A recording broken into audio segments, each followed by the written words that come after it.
ला हौला वला कुव्वता इल्ला बिल्लाहिल अलिय्यिल अज़ीम। औज़ु बिल्लाहि मिनश शैतानिर रजीम। बिस्मिल्लाहिर रहमानिर रहीम। अल्हम्दुलिल्लाहि रब्बिल आलमीन वस्सलातु वस्सलामु अला अशरफिल अंबिया वल मुरसलीन। अम्मा बाद फ़क़द क़ाल अल्लाहु तबारक व तआला फ़ी मुहकम किताबिहिल करीम व हुवा अस्दक़ुस सादिक़ीन व क़ौलुहुल हक़। बिस्मिल्लाहिर रहमानिर रहीम। यासीन वल क़ुरआनिल हकीम। ज़ाहिर है कि आप हज़रात के सामने मुसलसल सूरह यासीन की अज़मत और मंज़िलत के सिलसिले में गुफ्तगू हो रही है। ज़ाहिर है कि मैं तो अदना सा तालिब इल्म हूँ। जो कुछ मैंने थोड़ा बहुत हासिल किया है आपके सामने मैं बयान कर रहा हूँ,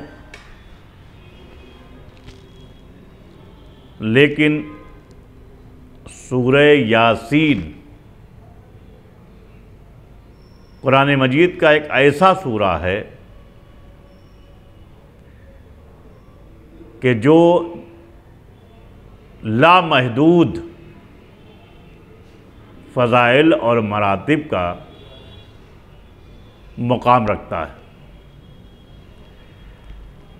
ज़ाहिर है उखरवी मकसद हो या दुनियावी मकसद हो, इसलिए कि एक आलिम व आरिफ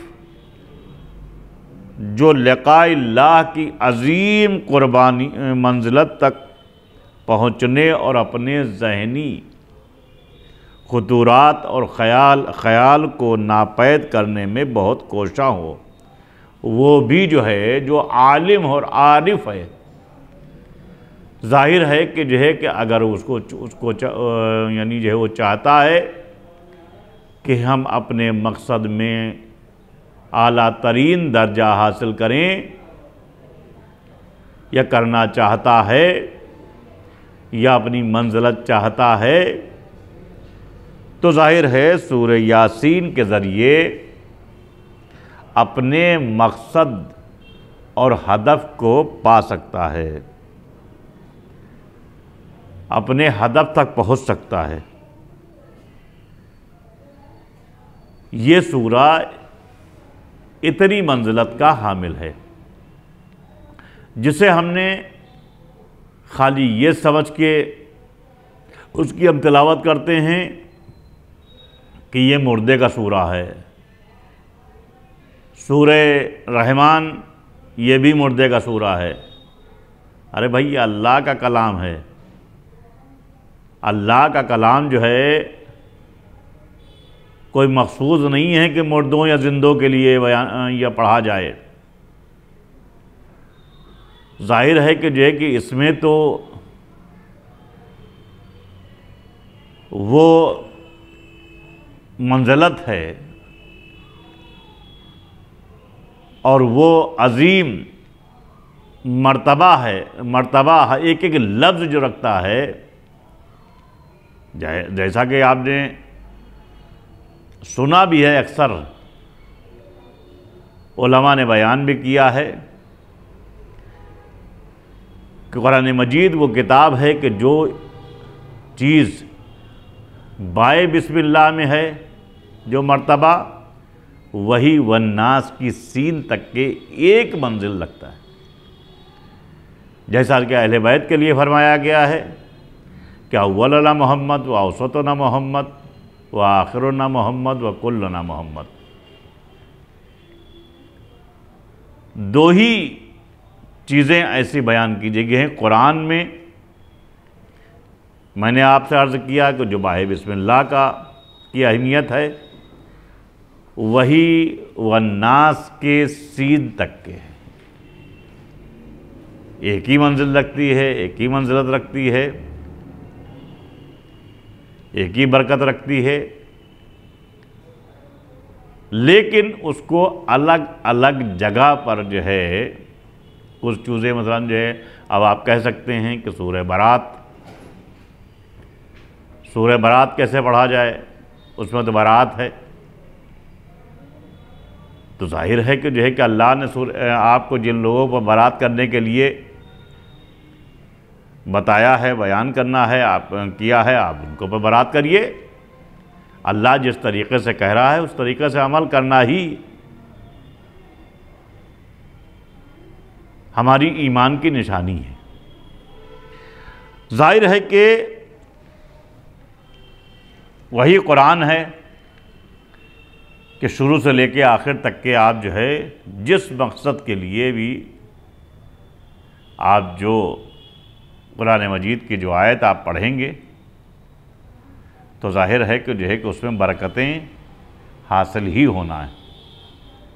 फिर ये सूरह यासीन जो है मुक़ल्लिब कुरान है, क़ल्ब कुरान है, तो इसको पढ़ने के लिए आप इतनी महदूद आपने बना दिया है कि साहब जो है जिसके बारे में मैंने मिलता है कि जो है कि इसकी आप तिलावत करेंगे तो यानी आप जब मरीज़ के ऊपर जो है यानी जो है आप जो है तिलावत करेंगे उसके सामने तो उसको ज़िंदगी मिल सकती है। हमने आपने क्या कर लिया है, उसको महदूद कर दिया है कि खाली मरने ही के टाइम हम उसको पढ़ते हैं कि रूह निकलने के लिए। तो जाहिर सी बात है कि जो है कि तमाम फ़ज़ाइलों में एक फ़जीलत और भी है कि शायद उसकी इसलिए भी ताकीद की गई है कि एक आयत है कुल्ल शैइन अहसैनाहु फ़ी इमाम मुबीन, कि शायद आखिरी वक्त में भी जो है वो इमाम मुबीन पर ईमान ले आए तो इसकी दुनिया का की जो ज़िंदगी इसने गुजारी है इंसान ने, तो शायद आखिरत में इसका जो है इमाम मुबीन अगर इसकी नीयत साफ़ है और इसने मुकम्मल ईमान रखता है तो जाहिर है कि कब्र में हमारे और आपके साथ में इमाम अली अलैहिस्सलातु वस्सलाम तशरीफ़ लाएंगे, अगर हम मुहिब हैं, अगर हम उनके चाहने वाले हैं।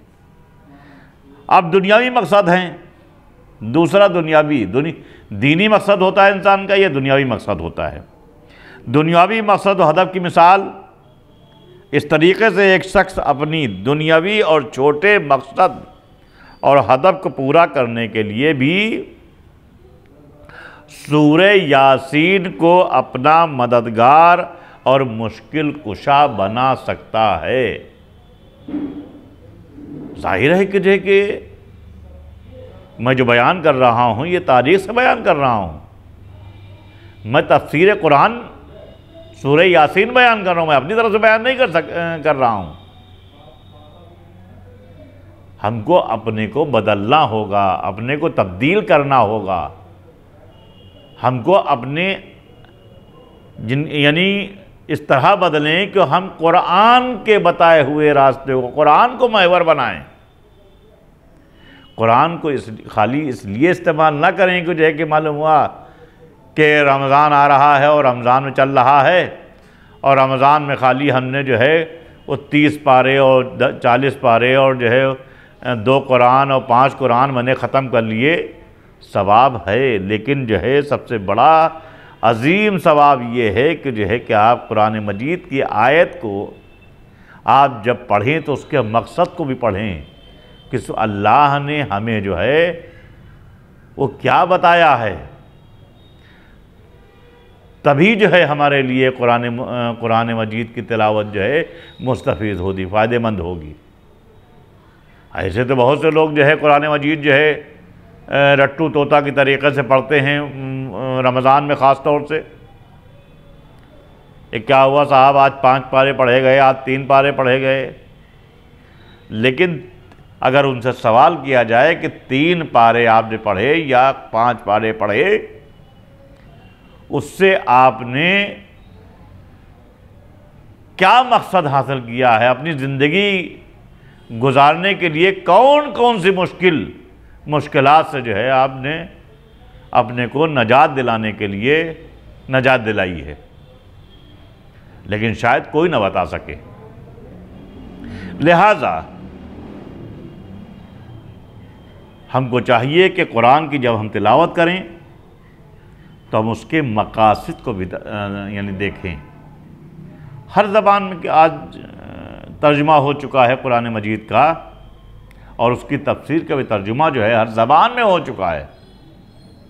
अब ये भी इंसान नहीं कह सकता कि साहब अरबी में है और जो है हर आदमी अरबी नहीं पढ़ा है,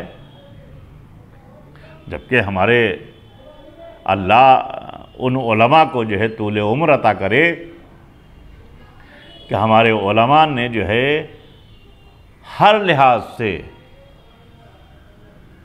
आपके सामने कुरान मजीद की तफसीर भी हर ज़बान के लिहाज से जो है उन्होंने पेश कर दी है कि आपको किसी चीज़ कुरान को समझने के लिए कोई मुश्किल का सामना ना होने पाए। अब अगर हम कोताही कर रहे हैं तो इसमें न उलमा का कसूर है, न मुफस्सरीन का कसूर है, न किताब का कसूर है, बल्कि ये हमारा कसूर है। इसलिए कि रोज़े क़यामत हमारे लिए कोई बहाना नहीं है। लिहाजा हमको चाहिए कि जो है कि अगर मिसाल के तौर पर हम अरबी नहीं पढ़े हैं तो जो ज़बान हमको आती है हम उसका जो है तर्जुमा लें, कुरान मजीद का, उसकी तफासिर की किताब लें, हम उसके ज़रिए से अपनी ज़िंदगी को और आखिरत को चार चांद लगाएं। गरज के आली मकासद को पाने या फिर ज़ाइल और अखलाकियों से बदअखलाकियों से दूर होने के लिए भी, कि जाहिर सी बात है कुछ है कि एक इंसान बदअखलाक बहुत ज़्यादा हो गया है और जो है बदकिरदार है, तो जाहिर सी बात है कि उससे भी दूर होने के लिए, अपने को बदलने के लिए, अपने को अपने किरदार में निखार लाने के लिए भी सूरे यासीन की तिलावत वो कर सकता है, और पूरा फ़ायदा जो है सूरे यासीन का उसे होगा। जाहिर है कि मसलन एक कंजूस आदमी है जो हर चीज़ अपने लिए चाहता है, मगर अगर इस बुरी खसलत या बद अखलाक़ी से दूर होना चाहे और अपने को हुस्न अखलाक से आरास्ता करना चाहे, तो इस मकसद व हदफ को हासिल करने के लिए भी इंतहाई नज़दीक है। अब बताया गया है कि जो है कि सूरह यासीन की कसरत से तिलावत करे, इंशाअल्लाह खुदावंद आलम इस बुराई को भी, जिसके लिए मौलाए मुत्तक़ियान हज़रत अली इब्न अबी तालिब अलैहिस्सलातु वस्सलाम ने फरमाया है कि देखो, कंजूस से दोस्ती ना करो, चोर से दोस्ती ना करो, शराबी से दोस्ती ना करो। हम कैसे चाहने वाले हैं मौला के, कि जाहिर है कि जो है कि कंजूस की इतनी ज़्यादा मजम्मत की गई है, मौला अली ने की है, लेकिन हम कंजूस के करीब हैं, चोर के हम करीब हैं, शराबी के हम करीब हैं, कि साहब ये हमारे रिश्तेदार हैं। अरे रिश्तेदार हो या कोई भी हो, रिश्तेदार तो रसूल इस्लाम के भी थे, बहुत से ऐसे थे, तो रसूल इस्लाम ने क्या गले अपने उनको रिश्तेदारों को लगाया? जो बद अखलाक थे, बद किरदार थे, रसूल अकरम सल्लल्लाहु अलैहि वसल्लम उनसे दूर हुए और उनसे होशियार भी रहते थे। और जब ये बात आई कि जो है कि अपने करीबियों को बुलाओ, अपने क़राबतदारों को बुलाओ, तो उनको बुलाया भी, और रसूल अकरम सल्लल्लाहु अलैहि वसल्लम ने उनसे अपने मकासद को बयान भी किया, लेकिन उन्होंने जो है रसूल इस्लाम की पूरी ज़िंदगी जो है उनके लिए साजिशें रचते रहे।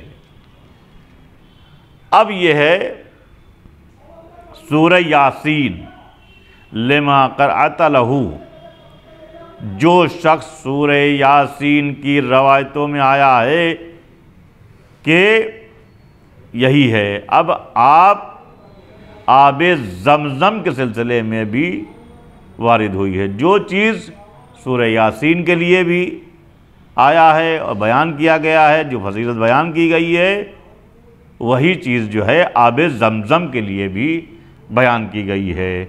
जनाब पैगम्बर अकरम सल्लल्लाहु अलैहि वसल्लम फरमाते हैं, माओ ज़मज़म लमा शुरब लहू। मतलब ये है कि आब ज़मज़म फ़कत प्यास बुझाने के लिए जो है, बहुत अजीम बात जो है वो इस यानी हदीस रसूल से हम हासिल कर सकते हैं।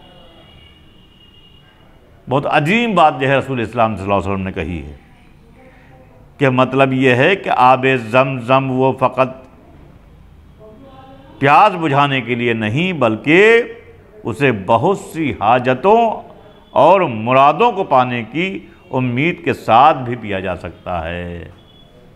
जो आब ज़मज़म के लिए बयान किया वही कुरान के लिए भी बयान किया कि खाली आब ज़मज़म ये नहीं है कि मुझे मालूम हुआ कि आप हज करने गए, आब ज़मज़म ले लिया, खाली प्यास आपने बुझा लिया, आपकी प्यास बुझ गई। आब ज़मज़म अगर आप पी रहे हैं तो जाहिर सी बात है कि जिस मकसद के लिए भी किया, जिस हाजत के लिए पिया जाए, तो जाहिर सी बात है कि जो है कि आब ज़मज़म भी आपको तमाम मकासद तक के पहुंचा सकता है। इसी तरीके से सूरह यासीन जो है, आप जिस मकसद के लिए जो है आप पढ़ेंगे तो वो अजीम मकसद आपको हासिल होकर रहेगा। ये खुदावंद आलम का वादा है। जाहिर है कि आप जानते हैं कि चश्मा ज़मज़म खाने काबा के पहलू में एजाज़ खुदावंदी से फूटा और जाहिर हुआ कि बैतुल्लाह के ज़ायरीन को इसके सिलसिले में 3 आदाब का लिहाज रखना चाहिए। अब यहाँ पर ज़मज़म की बात आ गई है। एक क्या है, जो इस तक पहुँचे उसे चश्मे ज़मज़म का पानी अपने सर, चेहरे और हाथों पर मलना चाहिए। जो ज़मज़म तक पहुँच जाए तो उसको चाहिए कि उसका पानी ज़मज़म जो है उसको अपने चेहरे पर और सर पर और अपने हाथों में मलना चाहिए। नंबर 2, इसे दूसरे अफराद के लिए बतौर हदिया ले जाना चाहिए, इस उम्मीद के साथ में कि वो भी इस मकसद और सरजमीन पर पहुंचकर उसे नोश करे। यानी आवाम के लिए दुआ के लिए कहा गया है कि अगर आपको हासिल हो जाए तो इस उम्मीद के साथ में उस ज़मज़म को पिए कि साहब को जो है कि जिस तक के जो है तबर्रुक जाए वो भी इस चश्मे पर आने के बाद उसको नोश करिए। नंबर 3, ज़ायर को इसे अपनी ख़ास हासद यानी हाजतों को पाने की नीयत से भी पीना चाहिए। रसूल इस्लाम फरमा रहे हैं, मैं नहीं बयान कर रहा हूँ, कि ज़ाहिर को चाहिए कि जो है कि अपनी ख़ास हाजतें जो हैं उसके लिए भी जो है अपनी हाजत तलब करने के बाद उसको जो है आप नोश करें। चूँकि आलमे बुज़ुर्गवार जनाब आलिमी बुज़ुर्गवार एक आलिम थे जिन्होंने और जिनको शहीदे सानी भी कहा जाता है और पायदार आलिम थे। इनका जाहिर है कि किताबों में जो है बहुत अजीम ज़िक्र है और बल्कि जो है हवालात हैं, हवाले भी हैं। ये कैसी कैसी बड़ी बड़ी बहसें इन्होंने की हैं और हमें तर्ज़ ज़िंदगी बताई हैं। ये तो खैर इल्मी बातें हैं। शहीद सालिस तो आपके यहाँ भी आप जाते हैं आगरा, इसी तरह शहीद सानी भी हैं कि जिन्होंने बड़ी बड़ी तहारत के ऊपर, इसके ऊपर, उसके ऊपर बड़ी बड़ी बहसें की हैं। और अहले बैत अलैहिमुस्सलातु वस्सलाम की अहादीस के ज़रिए से और कुरान से यानी उन मसलों को हल किया है। वो फरमाते हैं कि बहुत से बुजुर्गवारों ने आब ज़मज़म को अपनी हाजतें बर आने के लिए पिया है। आलिम बयान कर रहे हैं, बहुत से बुजुर्गवार ऐसे पाए जाते हैं कि जिन्होंने अपनी हाजतें बर आने के लिए आब ज़मज़म पिया है और खुदावंद सुब्हान ने उनकी हाजतें पूरी फरमाई हैं। यानी आब ज़मज़म जब पिया तो उन्होंने अपनी दुआएं तलब की, खुदावंद आलम ने उनकी हाजतों को पूरा किया है। यही तो 1400 साल से हम भी कहते चले आ रहे हैं भाई कि आप जाइए अहले बैत के दरवाज़े पर, आप अपनी दुआएं तलब कीजिए उनके वसीले से। जब जाहिर है कि जो है कि एक नबी का बेटा और एक नबी के पैरों के ज़रिए से जो फूटा हुआ ज़मज़म है, जो चश्मा है जिससे निकले हुआ पानी जब हमारी दुआएं मुस्तजाब कर सकता है, तो जाहिर सी बात है कि जो आइम्मे अतहार हैं जिनके ज़रिए से खुदावंद आलम ने ये पूरी कायनात खल्क़ की है, जिन्होंने अपनी पूरी ज़िंदगी जो ज़िंदगी जी है वो सिर्फ तौहीद को बचाने के लिए अपनी कुर्बानी दी है, जाहिर सी बात उनके दरवाज़े पर आप क्यों ना आपकी दुआएं कबूल होंगी। बस आप सिद्क दिल से जाइए और मोहब्बत, जिस तरीक़े से मोहब्बत का मकसद है उस तरीक़े से आप करें, तभी आपके मकासद पूरे होंगे। लिहाजा हमको जो कुछ चाहिए हम अहले बैत से के वसीले से मांगें। औलाद चाहिए तो अहले बैत के वसीले से मांगें, हमको दौलत चाहिए तो अहले बैत के वसीले से मांगें, हमको इल्म चाहिए तो अहले बैत के वसीले से मांगें, हमको इज़्ज़त चाहिए तो हमको अहले बैत के वसीले से मांगें। हमको हर चीज़ मिलने वाली है। जाहिर है कि जो है कि जिन्होंने अहले बैत के वसीले से मांगा, चाहे वो फितरोज़ के पर हों, अहले बैत के वसीले से मिला। और वो तो जाहिर है कि जो है कि आप सभी हज़रात जानते हैं कि जो है कि फितरोज़ जो है वो खाली अपने झूले से मस किया था, झूले से वो मस हुआ था, ना कि इमाम हुसैन अलैहिस्सलातु वस्सलाम के जिस्म से मस हुआ था। अहले बैत के दरवाज़े पर जो आया है, जाहिर सी बात उनसे मांगा है तो उन्होंने उसको माला माल किया है। यही वजह था कि फितरोज़ जो है जब गया है तो जाहिर सी बात है क्या करता हुआ गया था कि जो है कि मैं इमाम हुसैन का आज़ाद करदा मलक हूँ। लिहाजा जब हम उनके चाहने वाले हैं, उनके मानने वाले हैं, वो हमारे रहबर हैं, तो हमको चाहिए कि जो है कि हम अहले बैत से मांगें और अहले बैत से जिस तरीक़े से मोहब्बत करने का हक़ है उस तरीक़े से हम मोहब्बत करें, तब हमको ये सब चीज़ें हासिल होंगी। इसलिए कि रसूल इस्लाम सल्लल्लाहु अलैहि वसल्लम ने फरमाया था कि इन्नी तारिकुम फ़ीकुम मुस्तक़लैन, मैंने तुम्हारे नज़दीक दो गरा कद्र चीज़ें छोड़ी हैं, किताब अल्लाह हो व इतरती, अल्लाह की किताब छोड़ी है और अपनी इतरत छोड़ी है। दोनों से मुतमस्सिक रहना। अगर एक का भी जो है दामन छोड़ा तो जाहिर सी बात है कि अगर कुरान बग़ैर अहले बैत के लिया गया तो कुरान कभी समझ में नहीं आ सकता।